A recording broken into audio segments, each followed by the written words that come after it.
lean toward Donald Trump. The question about there's been a lot of questions about this so-called deportation force, what to do with illegal immigrants who are here now. He discussed that. Let's listen. Anyone who illegally crosses the border will be detained until they are removed out of our country and back to the country from which they came.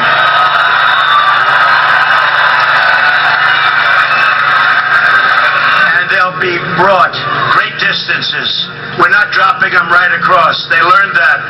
President Eisenhower, they'd drop them right across, and they'd come back and across. Then when they flew them to a long distance, all of a sudden that was the end.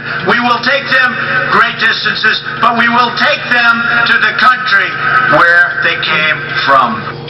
He spoke more specifically, in terms of the deportation force in a different soundbite. This one was about catch and release. Is this assault? I can't think of the guy's name who he's interviewing. No, I think it's right in line with what he's been saying. I had it in my mind. Rather? There's a difference in what he's saying now before. Maybe. This is his basic message. It has been since he announced June a year ago. See, he's over I AXS. recognize, Don, that a lot of people see Trump as kind of, in their view, That's Access TV. some-powered, perpetual motion, all-American bullshine machine. But when he talks about this, the argument that it's not practical to say we're going to round up 11 million people or whatever, however number it is, and ship them back to their countries, it still resonates in a way with a lot of people who are saying it's not just headed up to here with immigration. He's doubled down on his bet that immigration is enough to carry him into the White House, and I think he's going to ride that horse right on through. And here's the one him talking about what to do with illegal immigrants who are already here. Listen.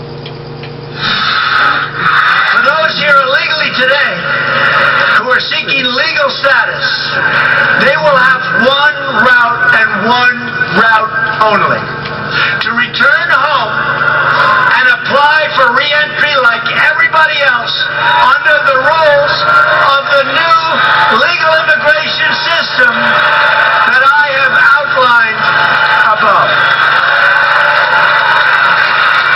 Those who have left to seek entry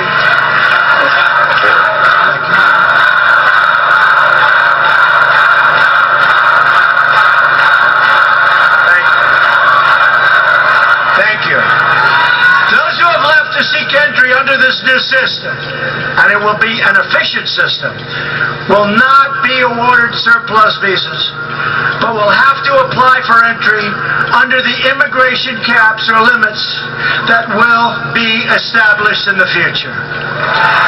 We will break the cycle of amnesty and illegal immigration. We will break the cycle. There will be no amnesty.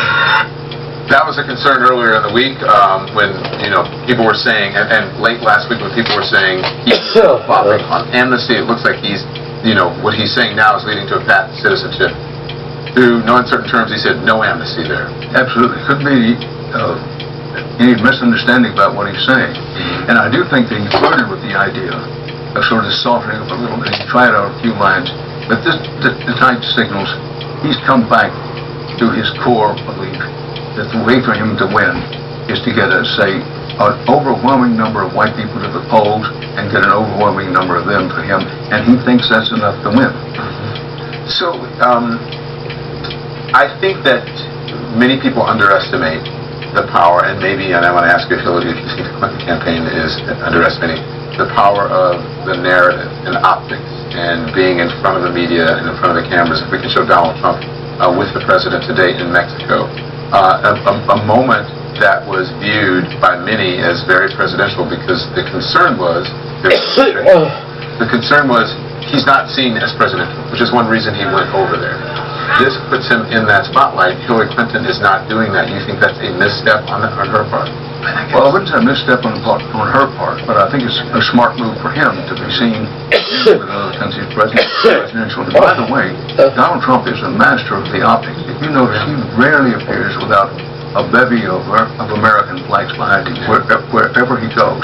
And that worked pretty well for Richard Nixon in 1968. He won partly because he just convinced people, I'm here, I'm part of the flag, I'm part of the country.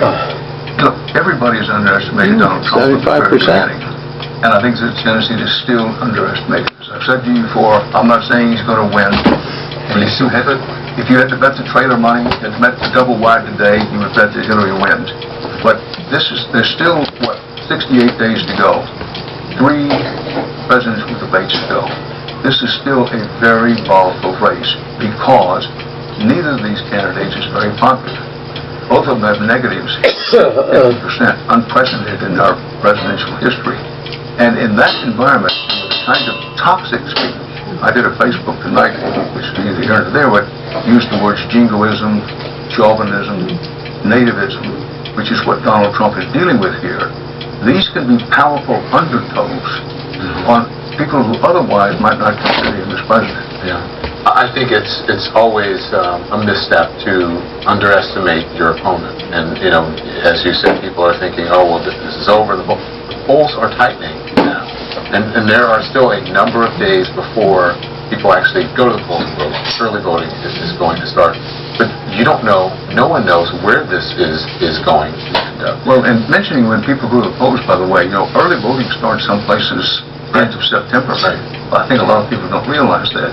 But it's true with American elections that most people go to the polls on voting day, and the majority of people don't finally make up their minds until at least the weekend before the Tuesday vote.